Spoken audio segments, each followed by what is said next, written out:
You're not crazy. And no, this isn't normal. Eggs are $7. Gas is flirting with $6 again. Over 60% of Americans can't afford a $500 emergency. And the average family now spends $11,400 more per year than they did just 3 years ago. For the same life. This isn't a glitch in the system. This is the system. While the government brags about job numbers, 1 in 3 workers needs multiple jobs just to stay afloat. And the real kicker? 46 million Americans are on food stamps. Yet we're told the economy is strong. No, it's not. It's falling apart, quietly, slowly, and right under your feet. And the worst part? They want you to think it's your fault. Food isn't just expensive. It's been quietly shrinking in your hands. You ever buy a box of cereal and think, wait, this used to be fuller, right? Well, you're not crazy. You're just watching the American grocery store turn into a magic trick. Except instead of pulling rabbits out of hats, they're pulling food out of the packages you thought you were paying for. It's called shrinkflation, and it's hitting every aisle. Your Doritos used to be 9.75 Oz. Now they're 9.25. Your orange juice? Thinner bottles, less pulp, less everything. But here's the real kicker. This isn't just about chips and snacks. Essential items like ground beef, milk, rice, even flour are seeing either smaller packaging or altered ingredients quietly engineered to mask rising costs. And the government lets this slide because technically, the price hasn't changed, just the volume. In other words, you're paying 20% more for 15% less, and calling it even. And guess what? This isn't just a 2020 thing. According to the U.S. Bureau of Labor Statistics, over 70% of all packaged goods have been downsized since 2019. And the average family is now paying $11,400 more annually just to keep up with the same standard of living they had before COVID hit. But it's not just the size of the product, it's the quality too. Bread is staler faster. Fruit bruises quicker. Canned food now has lower protein and more filler. And yet you go through the self-checkout, no coupons work, and there's a 17-year-old behind you who's just trying to buy lunch with EBT and doesn't have enough left on the card. This is what food insecurity looks like in the United States now. Over 44 million Americans are food insecure as of late 2025, up from 33 million 2 years ago. And most of them, they have jobs, multiple jobs. But food has become a luxury. It's not even about eating out anymore.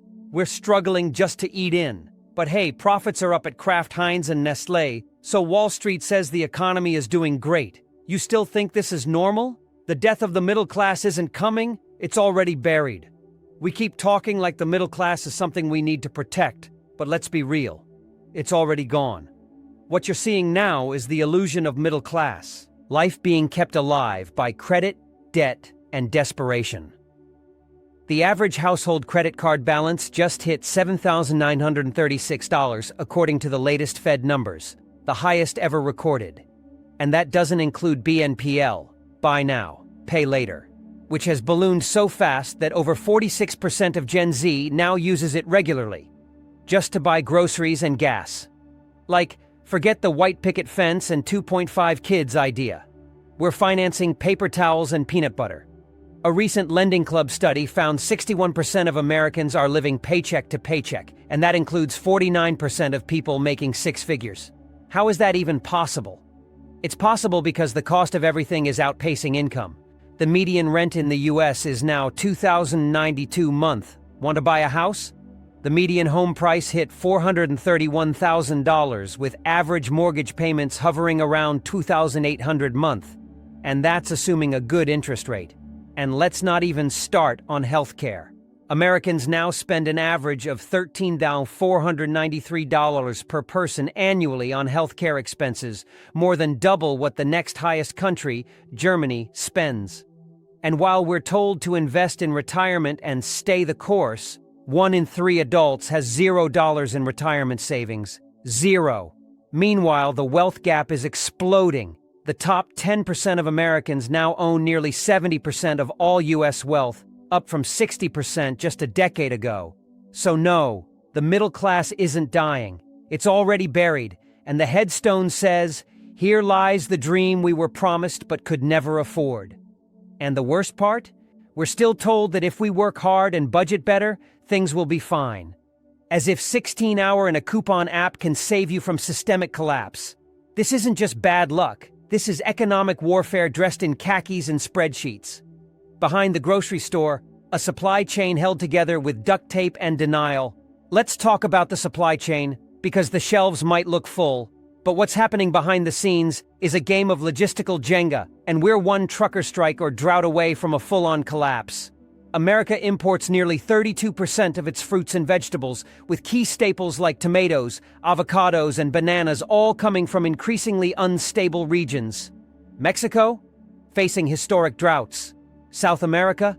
Riddled with transportation protests and fuel shortages. The result? Perishable food items are taking longer to arrive, they're spoiling quicker, and the cost to keep them refrigerated during transport has doubled since 2021.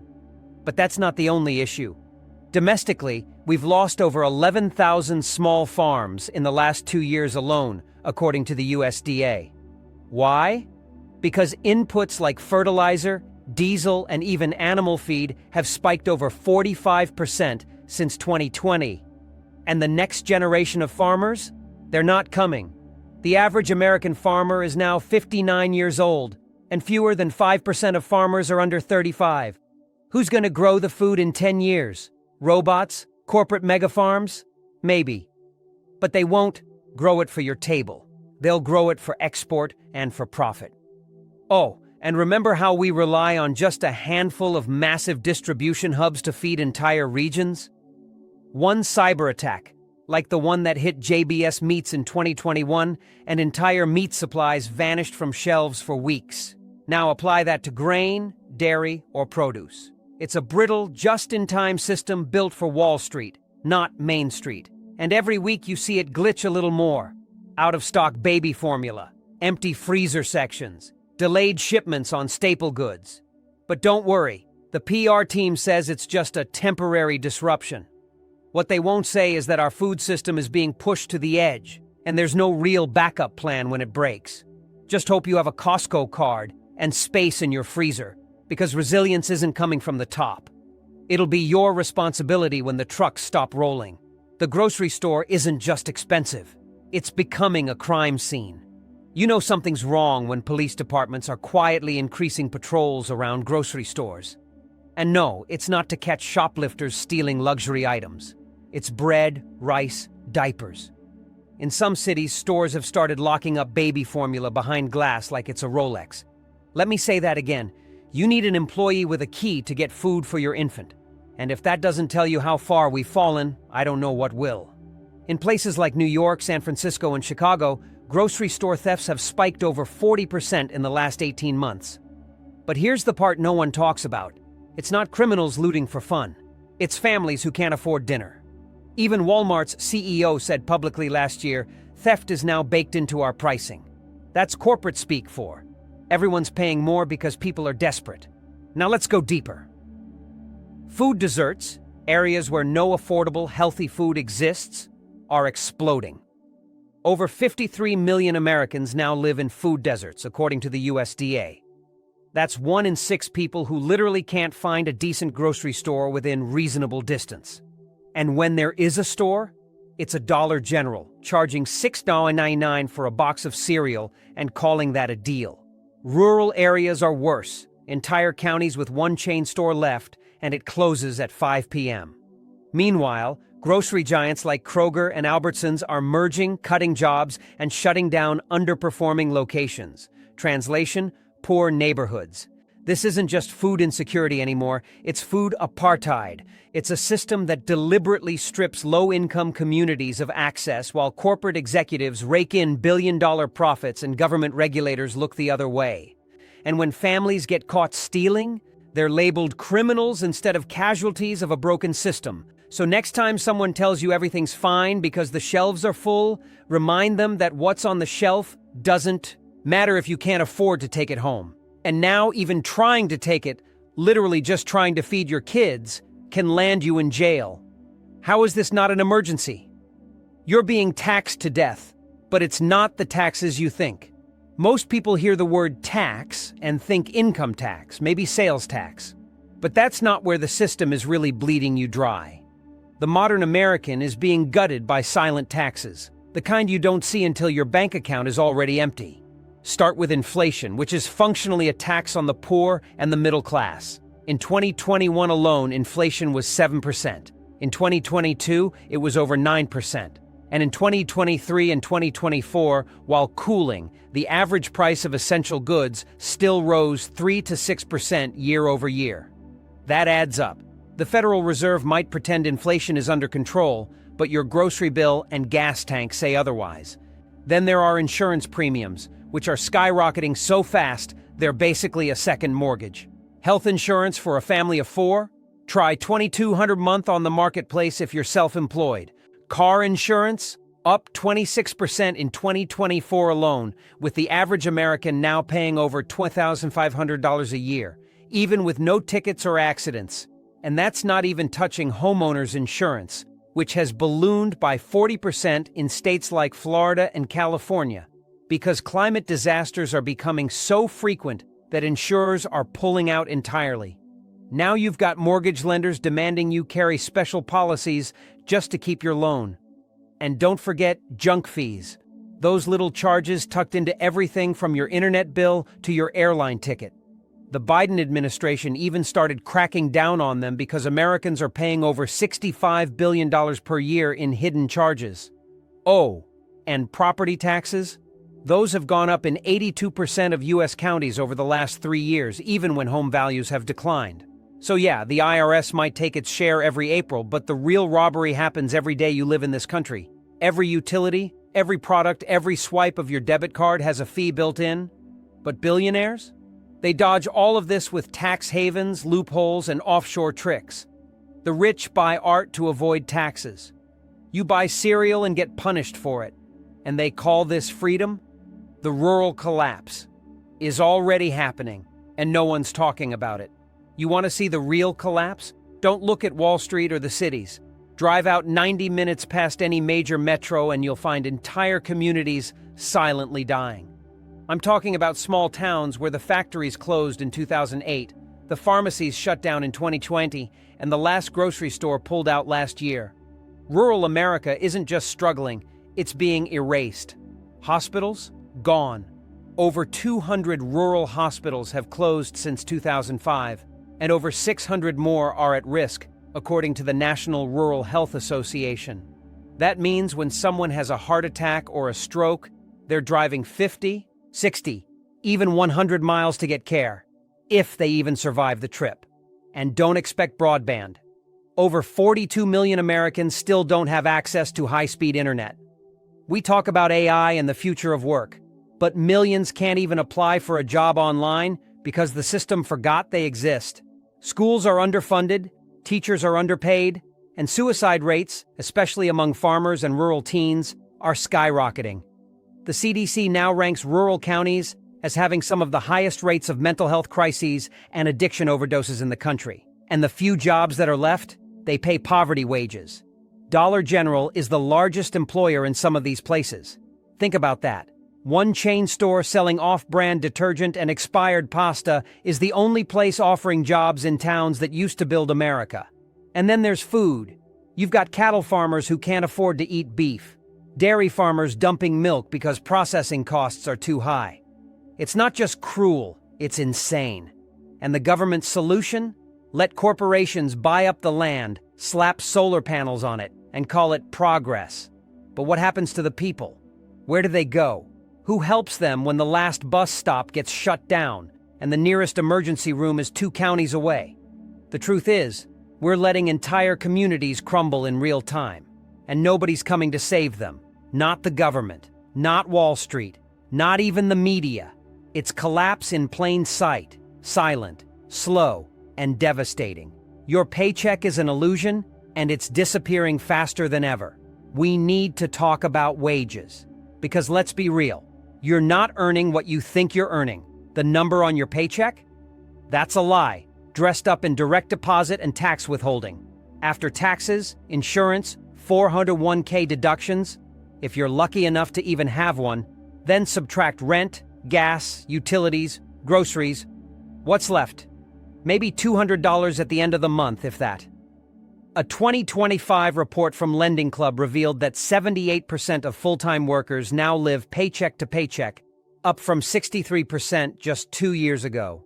And this includes high-income earners, people making over $100,000.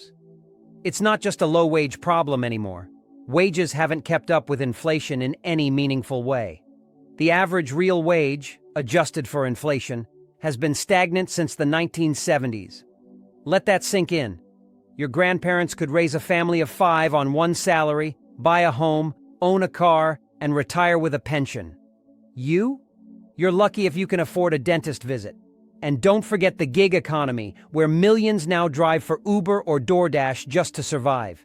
These aren't side hustles anymore, they're lifelines. In fact, 1 in 3 Americans now works multiple jobs. And for what? To keep up with rising expenses that aren't slowing down. Childcare is $1,200 to $2,000 a month per child in most states. Rent, average national rent is $2,092 a month, but in places like New York or LA, it's closer to $3,800. And let's not forget about energy bills. The average electric bill has surged 23% since 2020, largely due to grid instability, rising fuel costs, and regulatory neglect. So when someone says, just work harder, you have to ask, where? For who? And how much do you really think it'll matter when your dollar loses value every single month? The truth is, we're running in place while being told we're lazy. Meanwhile, CEO pay has grown 940% since 1978. Yours? Not so much. You're not underperforming. You're being undercompensated in a broken system, and the sooner we admit that, the sooner we stop blaming ourselves for sinking in a ship that's already taken on water. The American dream is now a luxury product, and you can't afford it. Let's be honest, the American dream was always kind of a myth. But now, it's a full-blown marketing scam. A house, a car, 2 kids, college, and a decent retirement? That dream now costs over $3.4 million in lifetime expenses, according to a 2025 study by Investopedia. And that's for an average middle-class family. The numbers break down like this. Housing, $480,000 over a 30-year mortgage. Childcare and education, $340,000 per child. Healthcare, another $500,000 if you're healthy, and more if you're not. And don't forget retirement.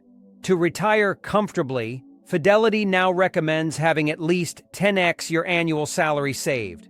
That's $700,000 to $1.5 million for most people. But the median retirement savings in America? $87,000. Do the math. We're not even close. College used to be the ticket out.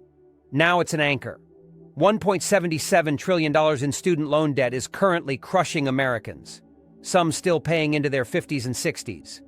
And the new SAVE repayment plan? It's a bandage on a severed artery. Owning a home is even worse. Interest rates are sitting at 7.25%, and the median down payment is now over $70,000. And while Wall Street firms like BlackRock and Invitation Homes are buying up entire neighborhoods, millions of Americans are permanently priced out. Renting isn't safe either, because landlords are jacking up rents 10%, 15%, 20% per year, sometimes mid-lease. And don't even think about upward mobility. The US now ranks 27th in social mobility, behind Slovenia. Let that sink in. The very country that sold the world on the idea of pulling yourself up by your bootstraps can't even make it into the top 25 anymore. The dream was never evenly distributed, but now it's being packaged, commodified, and resold to you by banks, tech companies, and real estate developers, people who already live the dream and just want you to keep chasing it. The dream is a subscription service now, and you're paying for it in 12-month cycles with compounding interest and late fees. But here's the punchline. Even when you pay it off, you don't actually own anything. Not your car, not your home, not your time, nothing. The healthcare system doesn't want you healthy. It needs you sick. If you want to understand how broken this country is, look no further than the American healthcare system, which isn't even pretending to care anymore. In 2025, the average family of 4 will spend $31,065 a year on health insurance premiums, deductibles, and out-of-pocket costs.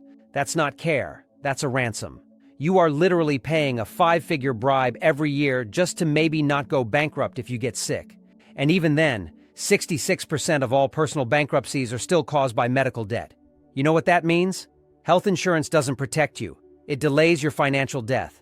And if you're uninsured, good luck. One ambulance ride can cost $2,500. One ER visit without insurance? Between $3,000 to $7,000, even if nothing serious is wrong. Prescription drugs? Don't get me started. Americans pay 2 to 3 times more for the same medications you can get in Canada or Europe. Insulin costs $35 in France. In America, $275 per vial. But here's where it gets darker. Hospitals and clinics are now owned by private equity firms. That means their primary goal isn't healing, it's profit. That's why billing departments are bigger than nursing departments. That's why procedures are chosen based on profitability, not effectiveness. And it's why nearly 100 rural hospitals closed in the last 3 years because saving lives wasn't cost-effective. Even primary care is collapsing. The U.S. is facing a shortage of up to 124,000 physicians by 2034, according to the AAMC. Wait times are exploding. If you need a new patient appointment with a specialist, be ready to wait 4 to 9 months in most cities. Meanwhile, insurance companies rake in billions, and health execs make $20 million salaries while denying coverage for chemotherapy, mental health, and emergency surgeries. So if you're wondering why you still feel sick, tired, and anxious all the time, it's because the system was never built to heal you. It was built to harvest your suffering for profit.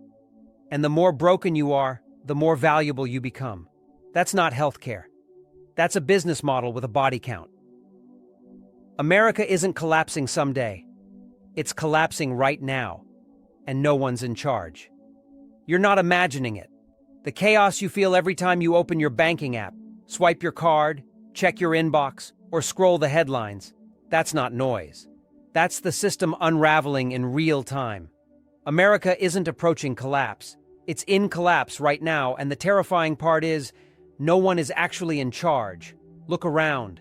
Every institution that's supposed to be keeping things together is either asleep at the wheel or deliberately pushing the gas. Congress? A circus of lobbyists, billionaires, and aging politicians who haven't bought groceries in 30 years. The Fed? Raising interest rates to fight inflation caused by corporate greed and broken logistics, not wages. And your state government? Drowning in paperwork, lawsuits, and shrinking tax bases. No one's steering this ship. It's on autopilot, and the GPS broke 2 elections ago. The signs are everywhere. Trains are derailing. Water systems are poisoning entire towns. Bridges are collapsing. Over 43% of U.S. roads are rated poor or mediocre, and 1 in 3 bridges is functionally obsolete. Entire cities like Jackson, Mississippi, or East Palestine, Ohio, have been left to fend for themselves while federal agencies pass the buck. Even air traffic control is breaking down. The FAA is short over 3,000 controllers, and flight delays in 2025 are already up 29% over last year. Your infrastructure is cracking. Your food system is held together with glue. Your money is worth less every month. And the people with the power to fix it? They're either cashing out or calling for more austerity. We're at the point where 44% of Americans believe civil war is somewhat likely in their lifetime, according to a 2024 YouGov poll. That's not healthy skepticism. That's a country that knows, deep down, something is fundamentally broken. But here's the darkest truth. We've become so used to the dysfunction that collapse doesn't look like bombs and fire anymore. It looks like groceries costing $200, your kid's school closing early, a hospital bill bigger than your rent, and no one answering when you call for help. That's the modern American apocalypse. Quiet, bleeding, invisible. And unless we start facing it together out loud with teeth bared and truth on our tongues, it ends exactly the way you think it does. If you're still waiting for someone to fix this, you're going to be waiting forever. No one's coming. Not your congressman, not the Fed, not the billionaire CEOs who cashed out while your rent tripled and your grocery bill exploded. The truth is, the system isn't broken. It's working exactly as designed, to drain you dry while keeping you quiet.